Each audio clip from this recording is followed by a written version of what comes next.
여러분, 하나님 사랑하시죠?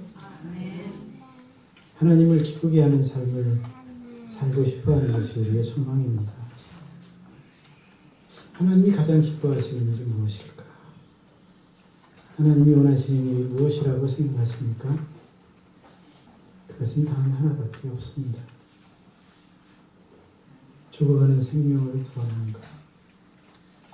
그것이 하나님의 뜻이요, 하나님의 소원인 줄로 믿습니다. 하나님께서 죄인들을 구원하시는 방법이 무엇일까요? 성경은 전도를 통해서 하나님이 사람들을 구원하신다고 말씀하고 있습니다. 사람들을 부르시고 부르신 사람들로 하여금 복음을 전하게 하심으로 하나님의 구원의 역사를 이루어 가시고 하나님 나라를 완성해 가시는 것입니다. 그러므로 전도는 우리가 반드시 해야 할 일입니다. 전도 사역에는 또한 반드시 그러므로 전하는 자가 있어야 합니다. 전하는 자가 있어야 사람들이 복음을 듣고 그리고 그 영혼이 회개하고 주 앞에 돌아와서 구원받을 수 있기 때문입니다. 그래서 예수님께서는 공생애지간에 예루살렘 성전에만 머물지 않으시고 아침부터 저녁까지 온 유대 지역을 이 마을 저 마을 다니시면서 천국 복음을 전하기 위하여 시간을 투자하신 것입니다. 공생의 사역의 대부분의 시간을 사람들에게 찾아가서 복음을 전하는 데 쏟으신 줄로 믿습니다. 그러므로 하나님의 나라는 예수님의 이 사역을 이어받아 복음을 전하는 사람들을 통해 완성되어 갑니다. 제자들을 통해 복음이 전 세계로 전파되었고 그리고 온 세계가 하나님의 영광스러운 나라가 임할 때까지 우리는 복음 전하는 일을 계속해야 할 줄로 믿습니다. 그것이 하나님의 뜻이 아니겠습니까? 정말로 하나님의 뜻대로 살고 하나님을 기쁘게 하는 삶을 살기를 원하신다면 복음을 전하는 일을 하시면 됩니다. 하나님이 가장 마음을 두고 사랑하시는 일이 그것이기 때문입니다. 내 삶의 전부를 예수 그리스도를 증거하는 일에 쏟아붓는다면 그것이 바로 하나님의 일이요, 하나님이 기뻐하는 사람의 삶인 줄로 믿습니다. 매일 반복되는 일상생활이지만 그 속에서 먼저 하나님의 나라와 그의 의를 구하는 삶을 살고 그리고 그 뜻대로 살기 위하여 애쓰는 것, 그리스도인의 삶의 자세요, 태도여야 하겠습니다. 전도는 우리가 해도 되고 안 해도 되는 선택의 문제가 아닙니다. 이는 하나님의 사람으로서 반드시 해야만 할 아주 중요한 사명인 줄로 믿습니다. 꼭 해야만 할 가장 기본적이고 가장 필수적인 일이란 말입니다. 저와 여러분이 그 사실을 명심하고 이 한 주간도 예수님과 예수님의 복음을 전하는 일에 힘쓸 수 있기를 주님의 이름으로 축복합니다.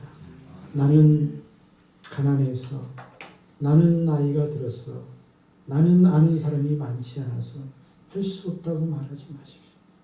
그것은 핑계에 불과합니다. 한 달란트 받은 종이 그 달란트를 땅속에 묻어두는 것과 같은 핑계거리에 불과하지요. 오늘 말씀은 십자가에서 죽으신 예수 그리스도께서 죽은 지 사흘 만에 부활하셔서 이제 하늘로 승천하시기 전에 제자들에게 하신 말씀입니다. 예수님은 이 말씀을 통해서 하나님이 가장 기뻐하시는 일인 복음 전하는 일을 제자들에게 부탁하고 있고 또 그 일을 위해 우리에게 주신 것들이 무엇인지를 알려주고 있습니다. 그 첫째가 바로 복음입니다. 복음. 예수님은 이미 저와 여러분에게 복음을 주셨습니다. 46절로 47절에 또 이르시되 이같이 그리스도가 고난을 받고 제3일에 죽은 자 가운데서 살아날 것과 또 그의 이름으로 죄사함을 얻게 하는 회개가 예루살렘으로부터 시작하여 모든 족속에게 전파될 것이 기록되었습니다.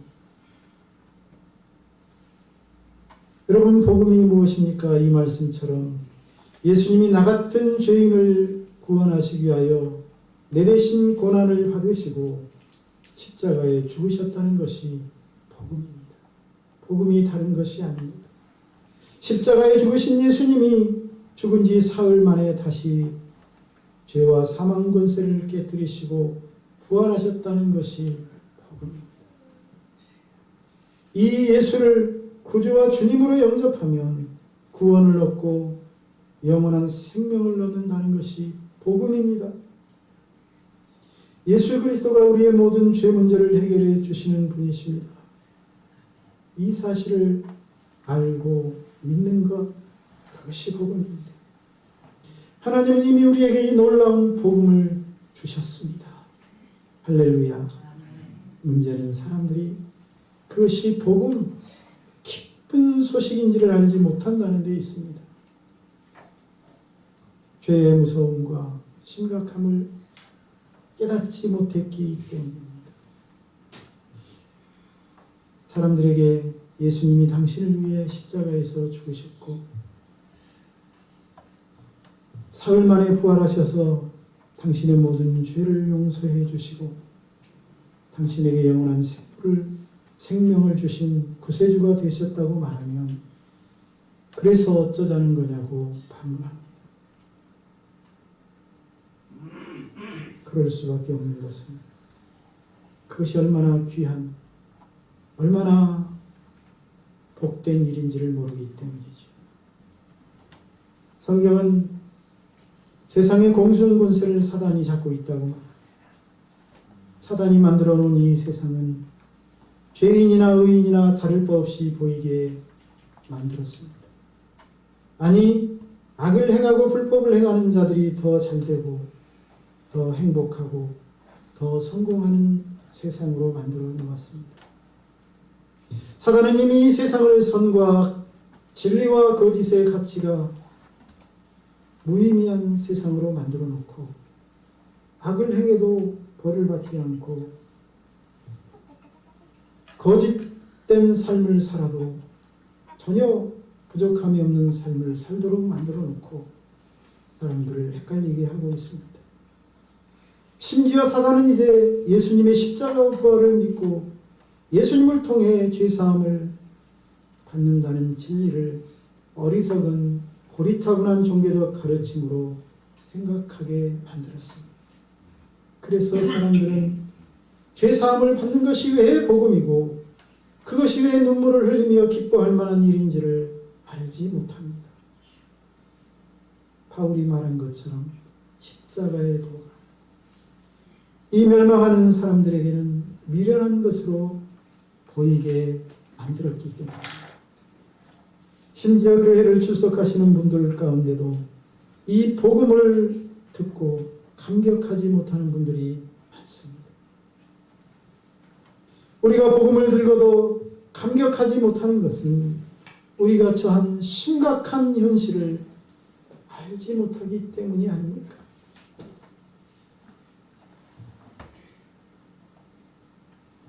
하나님께 범죄한 죄인의 처지가 어떤 처지입니까? 참으로 절망적이고 비참한 상태입니다. 죽음입니다. 죽음을 향해 달려가고 있습니다.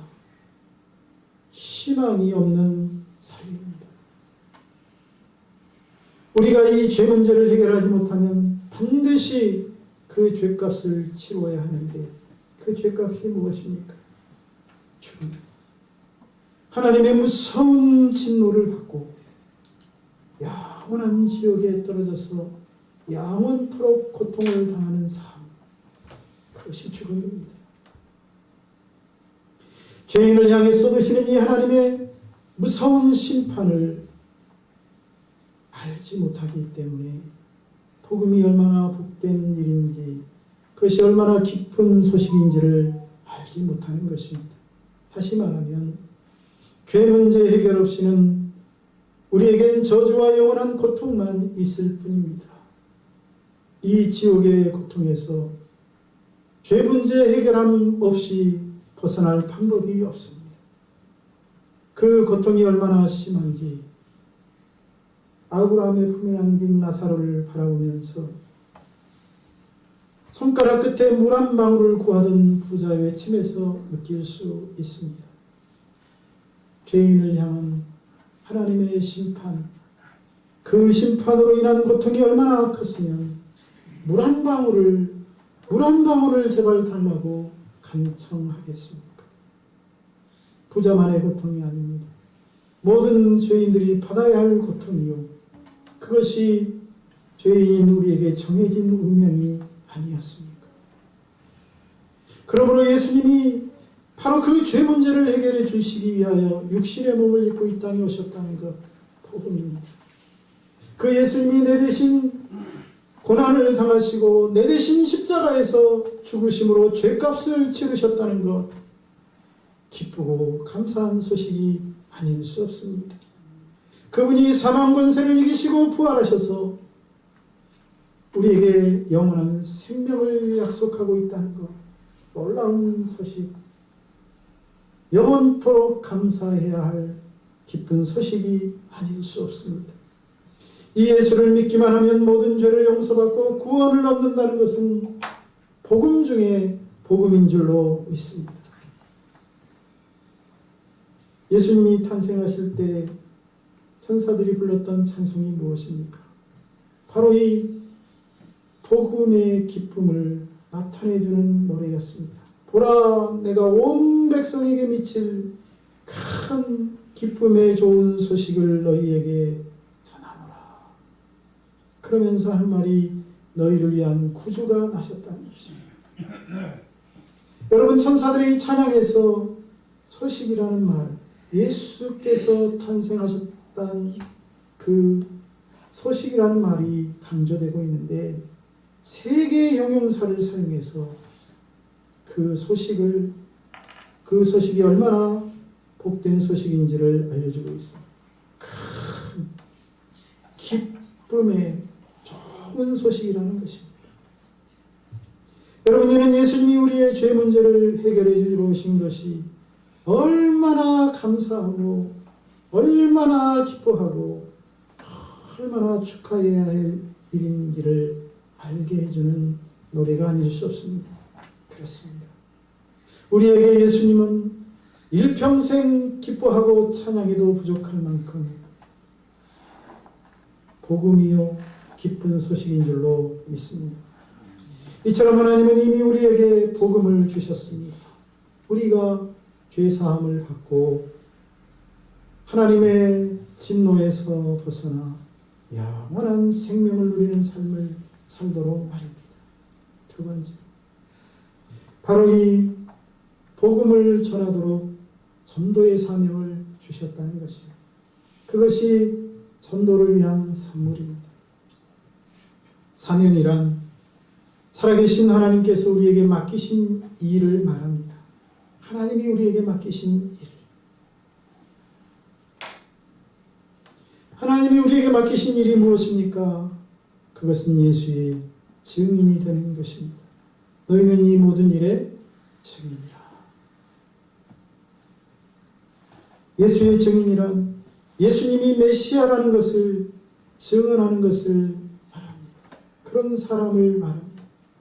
예수님의 십자가의 죽음이 대속의 죽음이고 예수님의 부활이 생명의 부활임을 증언하는 것을 말합니다.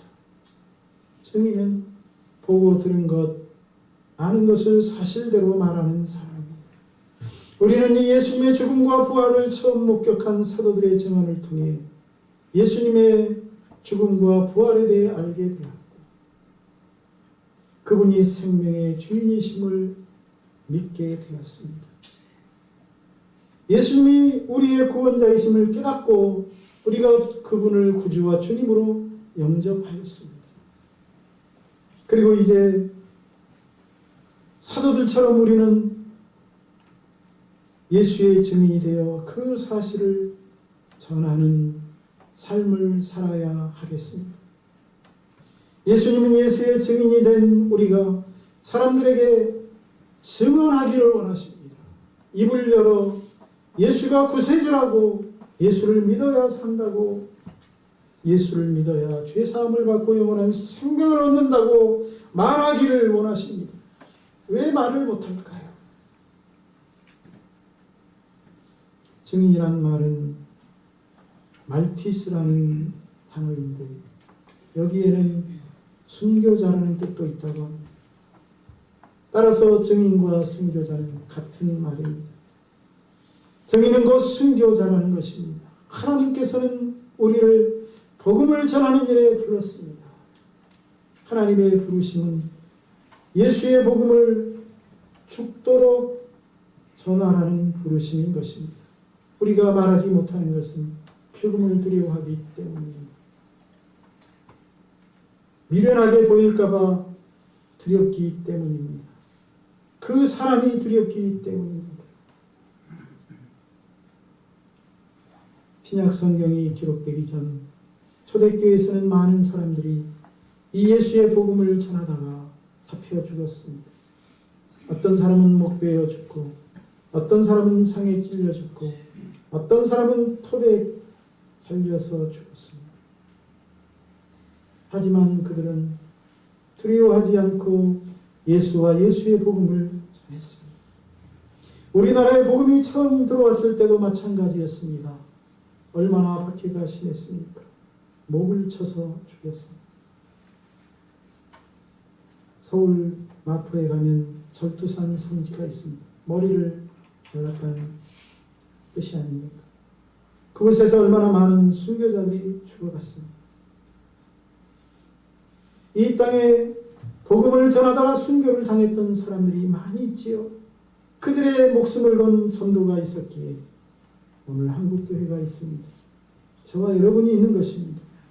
그 사실을 우리가 알아야 합니다. 이제 이 시대에 하나님께서는 우리를 부르셨습니다.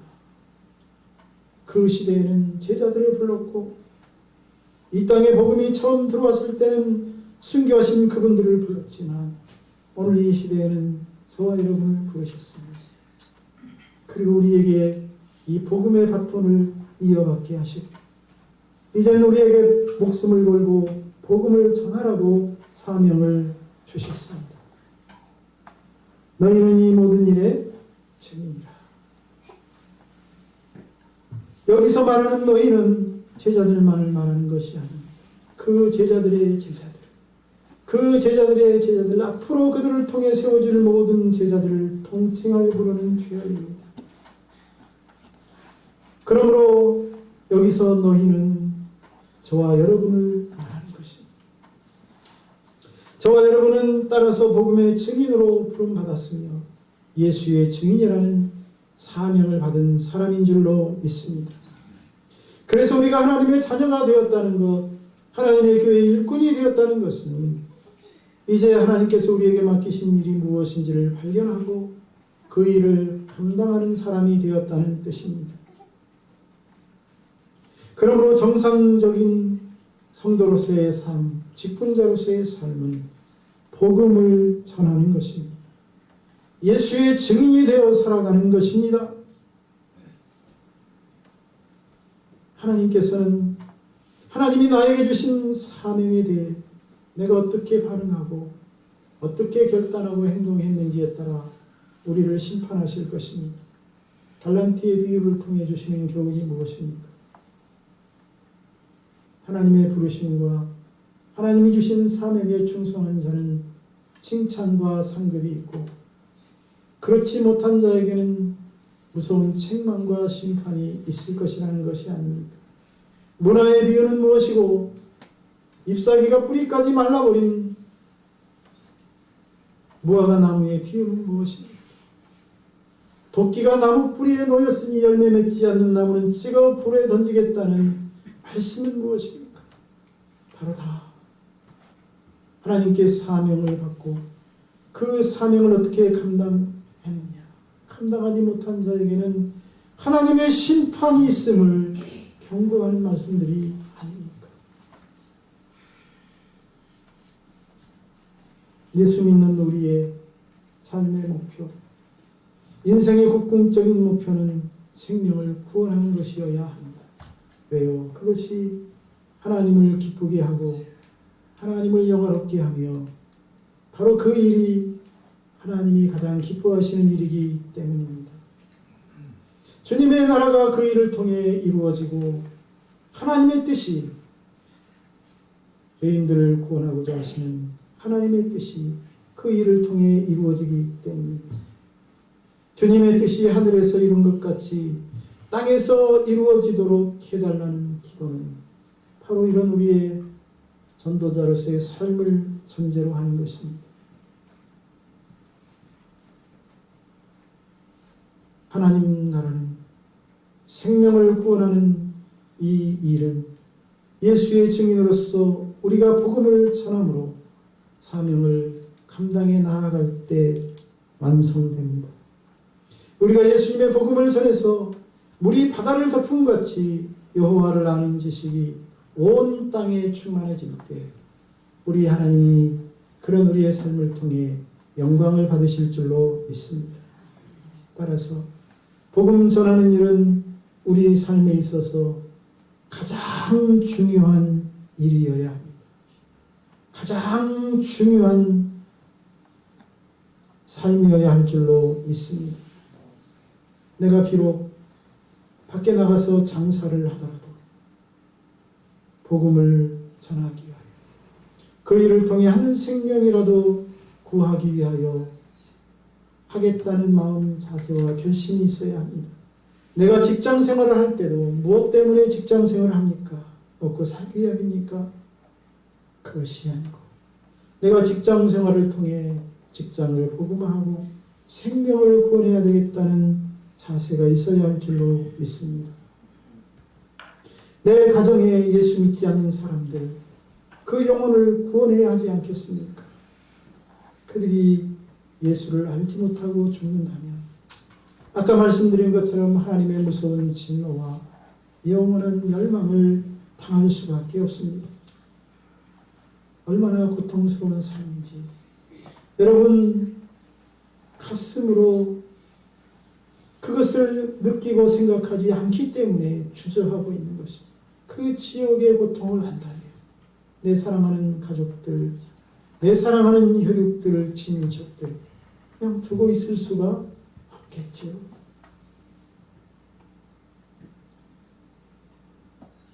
우리는 복음을 전하는 자로 부름을 받은 사명자인 줄로 믿습니다. 그러므로 우리가 하는 모든 일이 전도를 위한 일이요 우리가 하는 모든 삶이 복음을 전하기 위한 그런 삶이어야 할 줄로 믿습니다. 세 번째, 주님께서는 우리로 하여금 복음을 전하도록 사명을 주셨을 뿐만 아니라 이제는 성령을 입혀 주셨습니다. 49절 볼지어다 내가 내 아버지의 약속하신 것을 너희에게 보내리니 너희는 위로부터 능력을 입혀올 때까지 이 성에 유하라. 내 아버지의 약속하신 것을 보내겠다고 예수님은 말씀하고 있습니다. 내 아버지의 약속하신 것이 무엇입니까? 바로 성령입니다. 성령을 보내주시겠다는 말씀이지요. 성령이 임하면 능력을 받게 됩니다. 성령이 임하면 지혜롭게 행하게 됩니다. 성령이 임하면 두려움 없이 담대해질 줄로 믿습니다. 사도행전 2장을 보면 기도하던 120명의 제자들, 유대인들을 두려워하여 다락방에 숨어서 기도하던 그들에게 성령이 맞아 그들이 달라집니다. 그들은 자기가 보고 들은 예수에 대하여 증거하지 않을 수 없었습니다. 견딜 수 없어서 그 두려운 예루살렘 거리에 뛰어나가 큰 소리로 회개하라며 복음을 전합니다. 그들은 예수님이 십자가에 죽었지만 다시 부활하셨다고 외쳤습니다. 유대인들은 며칠 전에 우리가 죽였는데 저들이 미쳤다고 소리를 쳤지만 그들은 더 크게 외쳤습니다. 예수가 부활하셨다고. 예수님이 인류를 구원하신 구세주라고. 그러자 온 예루살렘이 소동하며 많은 사람들이 그들의 말을 듣고 달려와 회개합니다. 베드로가 그들에게 설교합니다. 너희들이 죽인 예수를 하나님이 살렸다고 말합니다. 너희들이 죽인 예수. 사실 그들은 어떤 사람들입니까? 며칠 전에 예수님이 고난을 당하시고 십자가에 끌려 올라갈 때 십자가에 못 박으셔서 예수를 죽이라고 소리치던 잔인한 폭도들이었습니다. 그러나 그들은 베드로의 말을 듣자마자 그렇게 했던 자신들의 행위를 회개하며 가책을 받아 형제 우리가 어찌할꼬 하며 가슴을 치며 회개했지요. 그 수가 남자만 3,000명에 이르렀다고 성경은 기록합니다. 어떻게 그 많은 사람들이 예수를 믿고 회개하는 역사가 일어났습니까? 어떻게 그렇게 십자가에 못 박아 죽이라고 외치던 폭도들이 며칠 만에 예수를 구주와 주님으로 영접하는 일이 일어났습니까? 성령의 능력 때문입니다. 그러므로 우리는 성령의 충만함을 받아야 할 줄로 믿습니다. 성령의 능력을 받은 제자들 앞에 예루살렘이 무너졌습니다. 성령의 충만함을 받은 빌립 집사 앞에 사마리아가 함락되었습니다. 성령 충만한 성도들이 핍박을 받아 사막으로 흩어졌는데 그들이 흩어진 그곳에 복음의 역사가 일어나고 교회가 세워집니다. 안디옥이 예수 믿는 도성이 되고 유다 전역에서 하나님을 믿는 사람들이 일어납니다. 박해도 하나님의 복음을 전하라는 하나님의 계획인 줄로 믿습니다. 그 박해가 있었기에 복음이 유대에서 유럽으로 확산되는 계기가 되었던 것입니다. 사도행전 31장은 이렇게 기록하고 있습니다. 그리하여 온 유대와 갈릴리와 사마리아 교회가 평안하여 든든히 서가고 주를 경외함과 성령의 위로로 진행하여 수가 더 많아지니라. 복음이 유대와 갈릴리와 사마리아에 전파되고 교회가 세워지고 성령이 함께함으로 교회가 부흥에 갔다는 말씀입니다. 저와 여러분이 성령 충만함이 하나님의 복음을 전하는 가장 강력한 무기인 줄로 깨닫고 이 하나님의 선물인 성령의 충만함을 받고 담대하게 나아가 복음을 전할 수 있기를 주님의 이름으로 축복합니다. 성령 충만한 성도들이 되시기를 주님의 이름으로 축원합니다. 하나님께서는 이처럼 우리에게 복음을 전하라고 선물을 주셨습니다. 복음을 전하라고 우리를 부르셨습니다. 우리 손에 복음을 들려주셨고 복음을 전하라고 사명을 주셨고 복음을 전하라고 성령을 보내주신 줄로 믿습니다. 이 선물을 주신 것은 이것들 가지고 내가 신령한 사람이네, 능력이 많은 사람이네, 사랑하고 군림하라고 주신 것이 아닙니다. 전도하라고 주신 줄로 믿습니다. 우리가 복음을 가지고 성령에 의지하여 나아가 사명을 감당할 때 많은 사람들이 회개하고 주 앞에 돌아오는 역사가 일어나게 될 줄로 믿습니다. 그러니 주저하지 마시고 담대하게 입을 열어 예수를 전하고 주의 복음을 전파하여 생명을 구원하는 종들이 되기를 축복합니다. 내가 하나님 앞에 섰을 때 내 이름으로 한 사람도 구원하지 못하고 빈손으로 간다. 얼마나 부끄러운 일이 되겠습니까? 얼마나 슬픈 일이 되겠습니까? 주님이 내가 내게 준 한 달란트 어디 있느냐고 물으실 때 뭐라고 대답하겠습니까? 빈손으로 그냥 그대로 가지고 왔습니다. 이렇게 말씀하시겠습니까? 이제 집중 전도 기간 2주간 남았습니다. 우리가 이 기간만이라도 힘을 다해 내게 주신 사명이 무엇인지를 가슴으로 느끼고 내가 누구에게 복음을 전하기를 원하시는지 하나님의 뜻을 묻고 이 한 주간 그분들에게 담대하게 복음을 전할 수 있기를 축복합니다. 기도하겠습니다. 살아계신 하나님, 오늘도 하나님의 말씀을 통해 온 천하에 다니며 만민에게 복음을 전하라고 하셨던 주님의 음성을 듣습니다. 그리고 그 복음을 전하도록 이미 우리에게 복음의 진리가 무엇인지 알게 해주시고 또 우리로 하여금 그 일만에 전념하는 사람이 되라고 사명을 부여해 주시고 또 우리에게 그 일에 합당하도록 능히 감당할 수 있도록 성령을 주셨습니다. 우리가 받은 그 모든 것들을 가지고